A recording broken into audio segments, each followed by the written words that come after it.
Hello, everybody. It is Inspirational Eve. We are talking about the ABCs of weight release. Next time, won't you release with me? And today is brought to you by L, or maybe it's L. I'm not sure what direction is the right direction for you. And L is for love. I know, how cliche. I thought about making it lighter. But it's about love and weight loss. I don't know if we talk about those things in the same sentence often enough. That I teach all about self-love. If you don't know this about me, you don't know who Inspirational Eve is. So go to inspirationaleve.com and familiarize yourself with this self-love scholar. Um, and if you're new to self-love, hello, welcome. Thank you for being here. Self-love, love in general, is the highest vibration. It's the highest frequency that we can experience. 520 50 to 80. Yeah, because I remember I live in the Mile High City, and the vibration of love is 528 whatever units. Blah blah blah. Comment below with what exactly that is.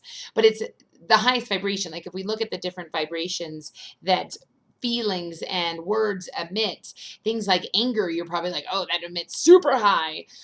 No, it doesn't. Rejection and anger are like right around each other. There's joy, and then there's love, which is like skyrocketing. You can't even see it. It's all the way up here. Love vibrates so high, and it has the power to heal us. And just as much as you can feel hate, you can feel anger, you can feel regret and shame, you can feel love, and you can just embrace and bask in the beauty that is love. And so much of this journey of releasing the weight is about loving yourself enough to go after it, loving yourself enough to letting go of the weight, the physical weight, the mental weight, the emotional weight. Um, it's about loving yourself enough to not poison yourself with food that is unsupportive. There's no such thing as a bad food. We've talked about this, but there's better choices. So if your food choices are making you fat, if they're making you sluggish, if they're making you sick, why don't you love yourself enough to feed yourself the foods that nourish you? Why don't you love yourself enough to do the things that will support your highest goods? Honey, that's why we do release work. That's why we remove these, I keep wanting to say baggage, but yeah, these barriers, this baggage that is holding you back from that. So remember with Kay, we talked about you being all knowing. You know what's holding you back. It may be a little too uncomfortable to talk about it. You may not know how to talk about it. And that's when it's great to have some sort of mentor, therapist, coach to hold space for that discovery for yourself.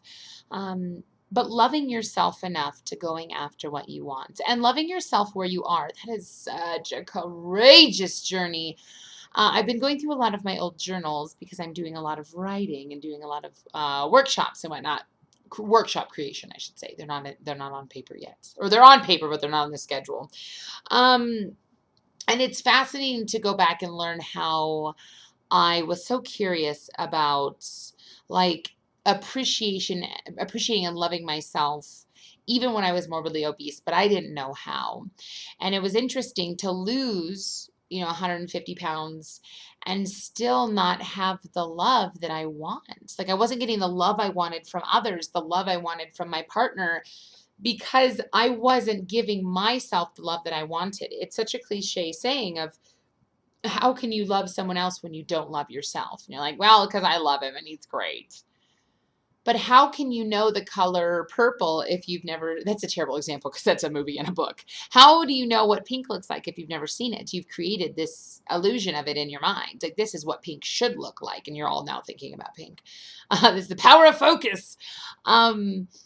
But how do you know it? It's like, how do you know what a pineapple tastes like if you've never taken a bite? You can assume, you can base it off what others have told you, and you can say, yes, it's very sweet and it's succulent and it's juicy, but you don't have that experience of pineapple until you've sunk your teeth into it and you've allowed it to meet your taste buds and ingest it.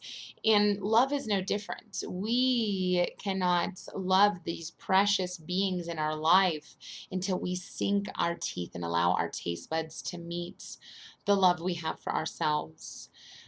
So I invite you, as you are on this weight loss, weight release journey, self-love journey, to really explore what are the things you love about yourself. And if you are in a very dark place of your journey where you don't have any love for yourself, you only have hate, well, then let's get honest and let's look at those parts of ourselves. When I do this, this is me frantically looking at things with flashlights. Let's look at the parts of ourselves that we don't love. And just get honest. It's meeting yourself exactly where you are. So you hate yourself. What is it you hate about yourself? And do you hate it, or did your mom hate it? Did your dad hate it? Was there a school teacher that hated that about you? Do you actually hate you? Or do you secretly love yourself and you just don't know how to allow that love in? If that is the case, my dear, you are not alone and you have somebody you can contact.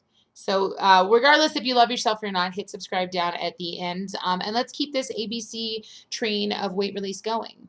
So let's love. All you need is love.